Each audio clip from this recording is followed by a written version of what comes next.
C'est l'heure de notre point Coupe d'Afrique des Nations. 3 matchs et 3 belles affiches ce jeudi. On commence, Cédric Ferreira, par le derby des Guinées. Qui s'est imposé entre la Guinée-Bissau et la Guinée équatoriale ? Eh bien, c'est la Guinée équatoriale qui s'est même largement imposée contre la Guinée-Bissau. 4-2, on a assisté à un match spectaculaire alors que cette affiche, sur le papier en tout cas, n'était pas la plus clinquante de cette Coupe d'Afrique des Nations.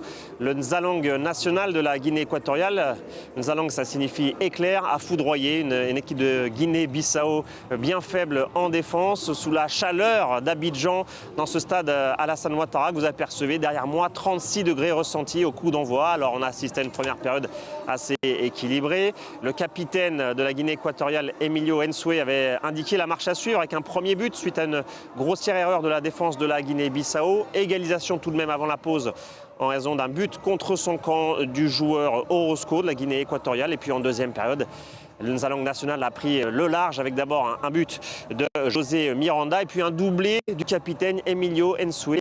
C'est l'homme du match, il a donc inscrit au total un triplé. C'est la première fois d'ailleurs qu'un joueur inscrit un triplé en Coupe d'Afrique des Nations depuis 2008. Ça remonte à très loin. L'attaquant de 34 ans qui est dans l'anonyme 3e division espagnole a permis à la Guinée équatoriale de largement s'imposer et de faire un grand pas en direction des 8e de finale. On note tout de même qu'en fin de match, Zetourbo pour la Guinée-Bissau a réduit l'écart à 4-2.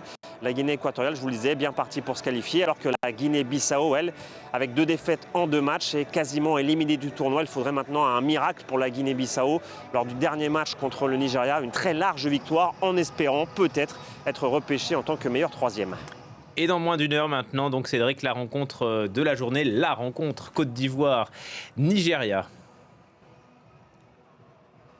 Ouais, c'est le grand match de la journée, c'est même le premier grand choc de cette Coupe d'Afrique des Nations avec 2 équipes aux dynamiques totalement opposées. La Côte d'Ivoire qui va encore évoluer à domicile avec le soutien de son public et qui cherche surtout une 2e victoire consécutive, synonyme de qualification directe en 8e de finale. Le sélectionneur français de cette équipe, Jean-Louis Gasset, avait annoncé la couleur en conférence de presse. Nous allons imposer un match intense au Nigeria.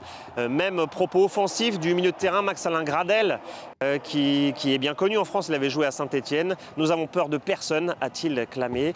C'est vrai que la Côte d'Ivoire veut tout de suite évacuer la pression qui pèse sur les épaules des joueurs. Jean-Louis Gasset l'avait reconnu. Le premier match d'ouverture a certes été remporté. Les joueurs ont été affectés par l'émotion qu'implique cette compétition pour la Côte d'Ivoire. C'est le titre ou rien, tout simplement. Donc là, ils vont essayer de corriger les erreurs, alors qu'en face, le Nigeria, lui, est en crise, il faut le dire. Le Nigeria qui a totalement manqué son entrée en lice. Un partout contre la Guinée équatoriale, un résultat décevant alors qu'on annonce le Nigeria comme l'un des favoris de cette CAN, que cette équipe des Super Eagles a le meilleur secteur offensif du tournoi avec beaucoup de stars dont Victor Osimhen.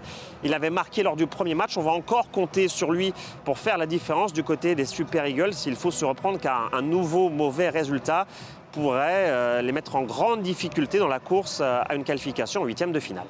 Merci Cédric, et à tout à l'heure pour l'émission spéciale Cannes à 23h10 avec Benoît Perrochet. Bien sûr, tous les matchs, les scores, les analyses sont à retrouver sur notre live blog france24.com spécial Cannes. Vous y retrouvez également les autres informations internationales.